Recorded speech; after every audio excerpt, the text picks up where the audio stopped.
ils ont fait ce que nous voulons faire, donc fermer la salle. Donc, nous, on a quand même de l'espace. Donc, on s'assoit pour qu'on ne soit pas trop proche. Et surtout vos masques aussi, Charlène, oui, mais quand même. Mets ton masque même en bas, tu respires. Merci. Bonjour à tout le monde. Bonjour à tout le monde. L'église est persécutée, comme je disais. On continue, ce n'est pas la première fois. L'église a été toujours combattue et persécutée, mais nous avançons.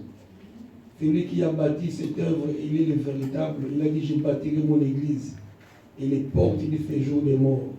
Donc l'organisation satanique ne peut rien. Même si les bateaux coulaient, une âme serait sauvée pour proclamer la parole de Dieu. Nous bénissons le Seigneur pour cette grâce qu'il nous a faite d'être encore vivants parmi les habitants de la terre. Ok. Nous sommes venus juste rendre grâce à notre Dieu pour ses bienfaits. Nous ne méritons pas parfois des privilèges d'être vivants, mais seulement on se réveille, je suis vivant, merci. Je pars dans un endroit pour adorer celui qui me renouvelle le souffle de vie. Ok, nous commençons notre prédication. Nous sommes dans le livre des psaumes. Je lisais il y a 2 semaines, je méditais. C'est un verset où c'est devenu même une prière pour les uns. Quand je le prie, souvent il les récite, papa. Et je lisais le psaume 37, et puis j'arrive sur ces versets, et puis j'ai fondé ma méditation, mon exhortation, je l'ai avalé, je l'ai préparé. Pourquoi ne pas? J'ai fait mienne cette prédication, cette parole. J'ai dit, bon, surtout quand on a prêché depuis 5, 10 ans, 30 ans, parfois, tu écoutes, je pense cette pensée. Dieu aussi donne par la révélation, mais j'ai lisé et puis ça m'a pris ce verset. Donc nous sommes dans le livre des psaumes. Tu t'es bien coiffé, Steve. Ça va? Tu t'es jamais coiffé? Bravo. Nous sommes dans psaume 37, 25. Voilà un tout petit verset qui a fait la base de mon exhortation. 37, 25. Ok. J'ai été frappé par ces versets. Je lisais, je me suis arrêté. Donc, un devoir à domicile, à la maison, nous lisons tous les psaumes 37. Parce que j'ai compté ce matin encore en lisant. Il y a un contraste entre le méchant et le bien. David écrit, il compare le comportement du méchant et le comportement du juste. Et c'est lui qui écrit. Il écrit tous les psaumes et puis j'ai tiré les messages sur ces versets, juste un petit verset. Il dit, j'ai été jeune, j'ai vieilli, et je n'ai point vu le juste abandonné, ni sa postérité mendier en son pain. Constat. Et ce matin, j'ai constaté l'église est pleine de jeunes. Il n'y a que 5 papas. À part 5 papas, tous sont des jeunes. J'ai dit, bon, ça tombe bien. Amen. Ça tombe très bien. Je ne serai pas long. Peut-être 30 minutes. Si les 10 minutes me permettent que je prie, je peux prier. Mais je ne serai pas long. Je tire ton attention. Donc, c'est un constat. Donc, la personne qui dit, j'ai été jeune, il est toujours vivant. Et il écrit, j'ai vieilli. Donc, sûrement, c'est Papa Désiré ce matin qui parle, Papa Gary qui parle, Papa Massamba, ou Papa Dossou qui parle. Donc, même je dis aux jeunes, je dis à mes filles, oh, nous, on est passé par là, Papa Gary. Les enfants viennent parfois, ils viennent nous faire oh. Non, si on est passé par 25 ans, même si tu me trompes, je suis passé par là. Mais seulement parfois on ferme les yeux. Donc, il a été jeune. Il tient le constat. J'ai été jeune. Malheureusement, j'ai vieilli. Donc, mais il a constaté que je n'ai point vu les justes abandonnés. C'est le vieillard qui parle. Mais il est passé par la jeunesse comme vous. Il y a plein de jeunes aujourd'hui. Je suis passé par là. Un beau jour, dans sa jeunesse, il avait 6 frères, je crois. On devait oindre un roi dans leur maison. Bon, ce n'est pas écrit, mais beaucoup disent que c'était un enfant de deuxième femme. Ils disent comme ça, je ne sais pas. Comment se fait-il que ce papa, il avait des grands garçons? Il n'est pas ensemble. Il est là, il est au bout famille. Il avait des grands garçons. Et puis, David était comme un peu Eric, Ewing est là. Donc, c'est Ewing qui gardait les moutons, le bœuf de la famille au champ, au risque. Au risque, et en plus, il a combattu. Il gardait les moutons, les brebis de leur père. Et pourtant, il avait des grands comme Okito, Constant. Même le prophète est trompé. Quand il arrive dans la famille de ses papas, Isaïe, il dit, oh, sûrement le prochain futur roi d'Israël est dans cette maison. Lui, c'était l'apparence, la corpulence, le bac plus 8. Parfois, Dieu n'était pas contre ces choses, mais j'encourage. Il faut étudier. C'est lui qui dit cette conclusion. J'ai été jeune, j'ai vieilli. Je n'ai pas vu le juste. Suis-moi très bien. Suis-moi très bien, s'il te plaît. Donc, il n'a pas goûté jeunesse. Pendant que son père dit, toi, va garder les moutons dans les champs. Il est parti. Pendant que les grands frères sont à la maison. Il buvait, il mangeait. On n'a pas vu là où il a hospité, où il a boudé, non, il gardait. Une fois même devant Goliath, il dira, Goliath, qui tu es? Moi, dans les champs, je combattis. Il était juste devant son Dieu. Il n'a pas murmuré. Parfois, murmurer devant les parents, devant nos autorités, ça peut attirer une bénédiction. Donc, il a été juste. Un jour, il accompagne à manger à ses grands frères qui étaient au front au combat. Il arrive au combat et puis il voit ses frères, il commence une dispute. C'est un homme, un enfant, un jeune comme toi peut-être, qui était animé de bonnes intentions. Il était animé de bonnes intentions, mais le monde ne le comprenait pas. J'ai été jeune, mais j'étais juste. J'allais dire à un jeune ce matin, j'allais profiter d'un jeune, sois juste. Sois juste devant les autorités, devant les parents, devant ton employeur, sois juste. Et aujourd'hui, c'est nous qui sommes les justes. Nous sommes justifiés par le sang. Je disais que un juste, c'est quelqu'un qui observe les lois de Dieu. Nous sommes là, il fait pas chaud, mais tu t'es levé pour revenir écouter cette parole. Mets-la en pratique, garde-la dans ton corps. Il est le juste, c'est quelqu'un qui observe les lois de Dieu. C'est quelqu'un qui, les pensées, les actions, les pensées, je dis, injuste. C'est quelqu'un qui, ses pensées, et ses actions et ses mouvements sont entièrement conformes à la volonté de Dieu. Voilà le juste. Donc ces garçons, donc David, quand il parlait, en fait, il parlait de lui-même. Quand j'étais jeune, mes pensées, mes actions, mes mouvements étaient entièrement conformes à la volonté de Dieu. C'est alors, il a grandi malgré tout, devenu roi, il peut déclarer, je n'ai point vu le juste, même en étant petit, même en grandissant, même en étant vieux. Ah, je n'ai point vu le juste abandonné. Si la main de Dieu est sur toi, tout petit, Dieu te préservera de tout mal. Tu combattras des combats gauche et droite, mais sache que ce n'est pas toi qui combattras. Dieu est avec toi. Ce matin, j'appelle quelqu'un à être juste. Nous sommes dans un temps difficile, mais je t'invite à être juste devant tout le monde. J'ai été jeune, j'ai passé votre cap. Maintenant, je suis à la retraite, mais je n'ai pas vu le juste, injuste. Il parlait de lui-même, il n'était rien, abandonné au champ, devant Goliath. Mais Dieu l'a élevé, il est devenu roi. Je prophétise qu'il en soit le même pour toi ce matin. Tu peux acclamer le Seigneur. Merci.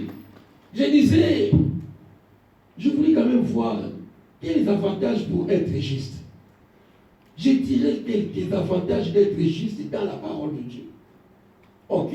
Quelques avantages qui me poussent à vous et moi d'être juste. Matthieu 10, 41. Matthieu 10, 41. Quelques avantages d'être juste.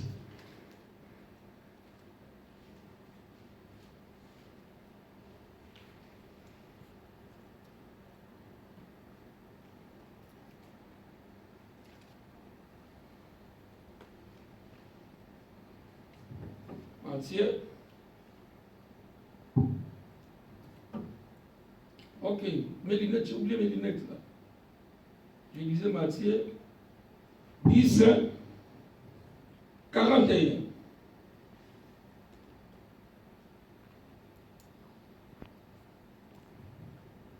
Il est dit, celui qui reçoit un prophète en qualité des prophètes reçoit une récompense des prophètes. Excusez-moi. Celui qui reçoit un prophète en qualité de prophète, tu reçois un homme de Dieu, tu reçois un pasteur chez toi, tu reçois un ancien de l'hospitalité, ça paye. D'autres, à force de le faire en accueillant un homme de Dieu, il a accueilli les anges. Et il est dit aussi, celui qui reçoit un juste en qualité de juste, tu sais que celui-là c'était juste. Il dit, il recevra une récompense des justes. Je parle sur la justice. Je pousse quelqu'un qui fait des actes justes. Sois juste toi-même. Tu n'es pas n'importe qui. Tu es un enfant de Dieu. Tu es un enfant de Dieu. Amen. Donc, un autre avantage, je suis dans le livre de Matthieu toujours, chapitre 13. Matthieu 13, 43. Matthieu 13, 43. Il est dit que les justes resplendiront à la fin des temps. Bientôt, nous sommes presque à la fin des temps. La qualité d'être juste. Quand je suis juste, il est dit, les justes resplendiront comme le soleil dans le royaume de leur Père. À cause d'être juste, nous allons resplendir. Peu importe si on t'a pas vu sur la terre, tu étais toujours tout petit, manutentionnaire, mais au relèvement des temps, tu vas resplendir. Ta lumière éclatera. Tu peux acclamer le Seigneur. Nous montons 13,49. Il est dit 13,49. Les anges viendront séparer le méchant et le juste.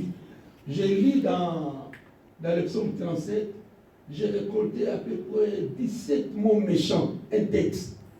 Et donc c'est un contraste entre le juste et le méchant que nous lirons à la maison.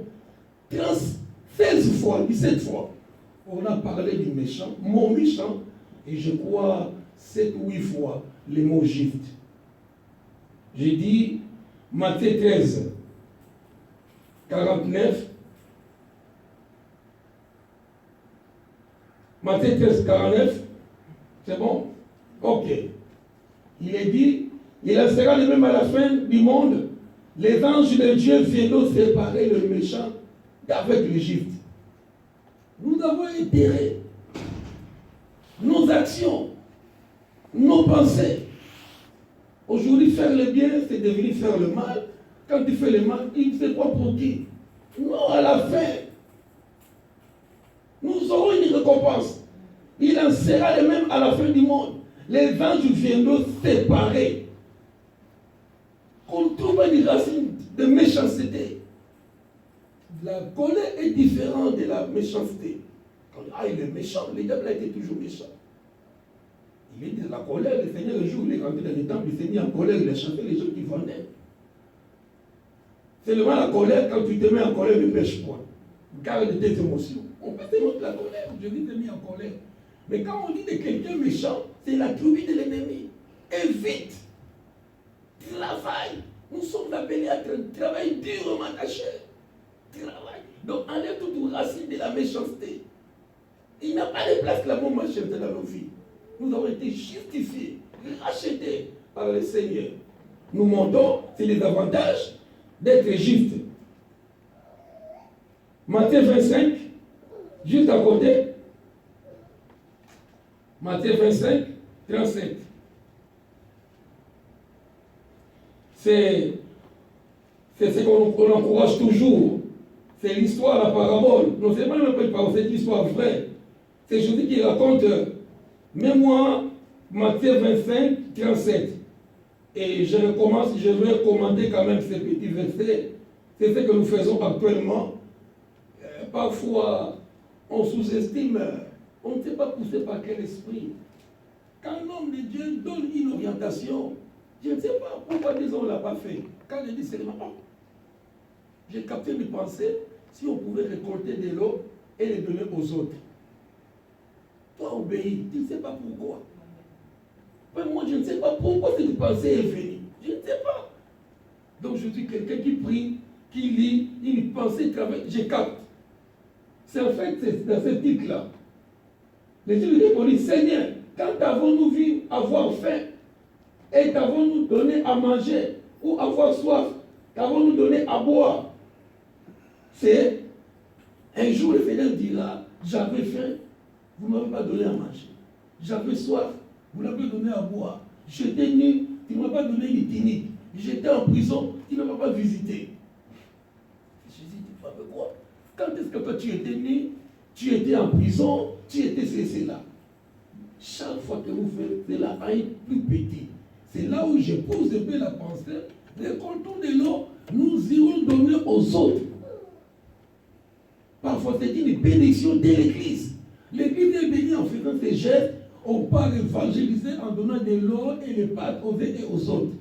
Peut-être sur les 100 bouteilles d'eau, disons 200 bouteilles d'eau, la bouteille destinée pour cette prophétie, pour cette pensée, est réelle. Tout le monde prend de l'eau, je bois, cette église-là, je prends deux, c'est pas grave. Mais si Dieu a permis, il dira ceci, on a dit, c'est lui qui donnera un verre d'eau. Et puisqu'on ne sait pas de quelle bouteille il s'agit, on a juste rassemblé les bouteilles pour aller obéir à la parole. J'avais soif, tu ne m'as pas donné à boire. J'avais faim, tu ne m'as pas donné à manger. Et les justes lui répondirent, c'est une bonne qualité. Sois juste et obéis. Une bouteille ne coûte rien. C'est Christin, même l'idée, c'est pas grave, c'est 1 euro. Je n'ai pas dit euro, je vais accomplir cette parole. Même par 1 euro.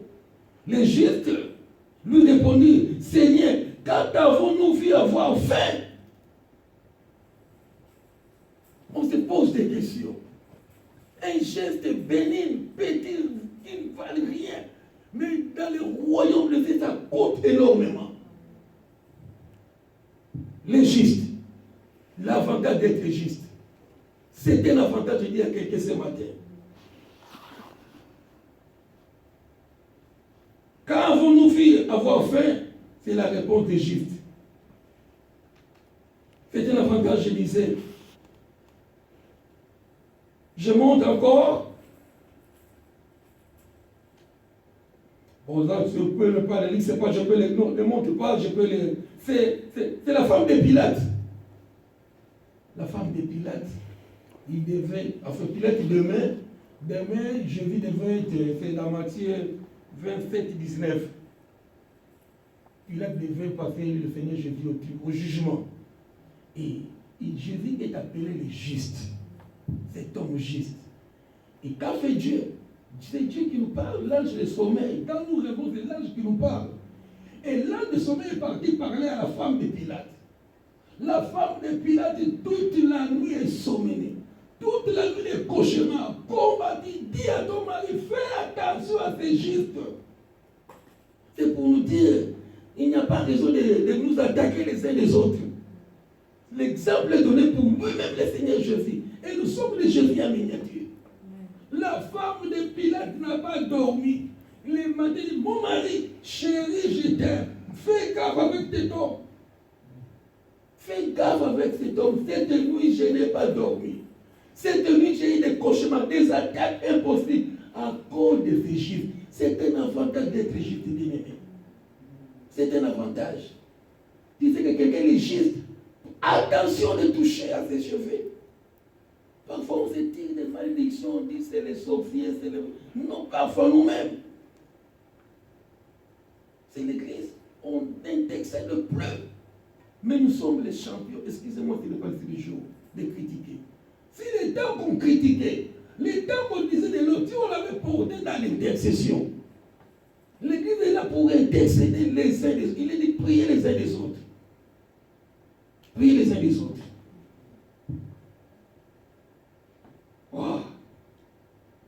C'est pour dire que sois juste et n'abandonne pas. Retourne, Psaume 37, 25. C'est un constat qu'il a vu. Il a fait. J'ai été jeune, j'ai vieilli, mais je n'ai point vu les justes abandonnés. Le thème de mon message, n'abandonnez pas. Quelle que soit la situation, n'abandonnez pas. N'abandonnez pas. Je ne balance moi la phrase que tu m'as lancée là-bas. Écris-moi cette phrase. Ça, tu vas l'écrire même à côté de la Bible. Écris-le sur le fronton de ton lit. Écris-le là cette phrase. Les batailles de la vie. Les batailles de la vie ne sont pas gagnées par les plus forts. C'est une bataille de la vie. C'est pas seulement les plus forts qui gagnent. Ou les plus rapides. C'est pas parce qu'il est rapide. C'est pas parce qu'il est né dans cette famille. Non. Parce qu'il a un nom. Non. Mais pour toi, Église, j'aime. Par ceux qui n'abandonnent pas. N'abandonnez pas, bien-aimé. Je te donne ce verset.